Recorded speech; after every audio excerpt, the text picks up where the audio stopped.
예수께서 와서 보시니 나사로가 무덤에 있은지 이미 나으리라. 베다니는 예루살렘에서 가깝기가 한 오리쯤 되매 많은 유대인이 마르다와 마리아에게 그 오라비의 일로 위문하러 왔더니 마르다는 예수께서 오신다는 말을 듣고 곧 나가 맞이하되 마리아는 집에 앉았더라. 마르다가 예수께 여짜오되 주께서 여기 계셨더라면 내 오라버니가 죽지 아니하였겠나이다. 그러나 나는 이제라도 주께서 무엇이든지 하나님께 구하시는 것을 하나님이 주실 줄을 아나이다. 내 오라비가 다시 살아나리라. 마지막 날 부활 때에는 다시 살아날 줄을 내가 아나이다.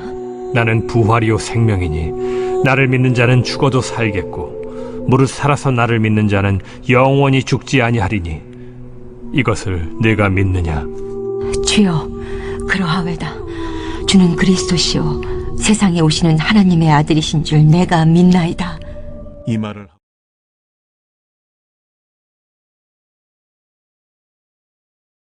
오늘 우리가 함께 나눌 말씀은 요한복음 11장 28절에서 37절까지의 말씀입니다. 오늘 말씀을 보면 마르다가 돌아간 후에 예수님은 같은 장소에서 마리아를 만나십니다. 마리아는 마르다와는 달리 슬픔을 눈물로 나타냅니다. 그리고 예수님도 나사로의 무덤 앞에서 눈물을 흘리시죠. 한편 예수님의 눈물에 사람들의 반응이 달랐는데 예수님은 죽음에 괴로워하는 인생들의 그 비참한 현실을 보시면서 그들과 함께 눈물을 흘리신 거라고 우리가 이해할 수 있습니다. 그래서 오늘의 말씀을 조금 더 살펴보면 예수님은 마리아와 사람들이 슬퍼하는 모습을 보시면서 비통한 마음과 또 불쌍한 마음을 동시에 가지신 것 같습니다.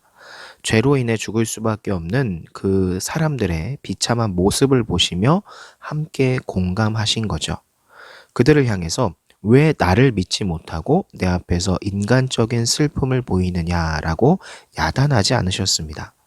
오히려 인간과 같은 마음이 되셔서 함께 눈물을 흘리셨죠. 우린 여기서 두 가지를 기억해야 합니다. 첫째로 우리도 예수님처럼 인생의 기쁨과 슬픔을 겪는 사람들과 함께 공감할 줄 알아야 한다는 거예요. 때로 그들의 믿음이 부족해서 인간적인 모습으로 무너질 수도 있고 인간적인 모습으로 너무 과도하게 행동할 수도 있죠. 그런데 그렇다고 해서 그 사람들을 가르치려 해서는 안 됩니다. 뭔가 해답을 주려고 하지도 말아야 합니다. 그저 그 사람들과 공감해주면 되는 겁니다. 이것이 성경의 가르침인 거죠.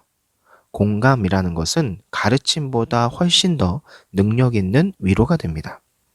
그러니까 말없이 함께 있어주고 공감해주는 것만으로 그 사람의 문제 해결을 도울 수도 있다는 거죠.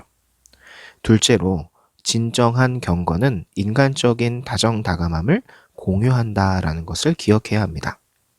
오늘 말씀에서 사도 요한은 예수님의 인간적인 모습을 있는 그대로 표현했습니다. 눈물을 흘리시는 장면도 그대로 묘사했죠. 혹시 아니 주님과 같은 하나님의 아들이 눈물을 보이시다니 하고 생각할 사람도 있을 겁니다. 그런데 진짜 위대한 사람은 눈물이 있는 사람입니다. 개인적이고 감정적인 인간의 모습이 사라지는 것은 경건이 아니라는 거죠.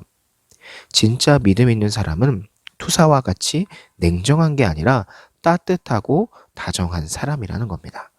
그래서 우리 성진교회 여러분들도 나는 정말 기쁠 때, 슬플 때 주변 사람과 함께 공감해주는 사람인지 그렇지 않은 사람인지를 한번 되새겨보고 공감해주는 사람이 될 수 있도록 노력하시기를 소망합니다. 기도합니다.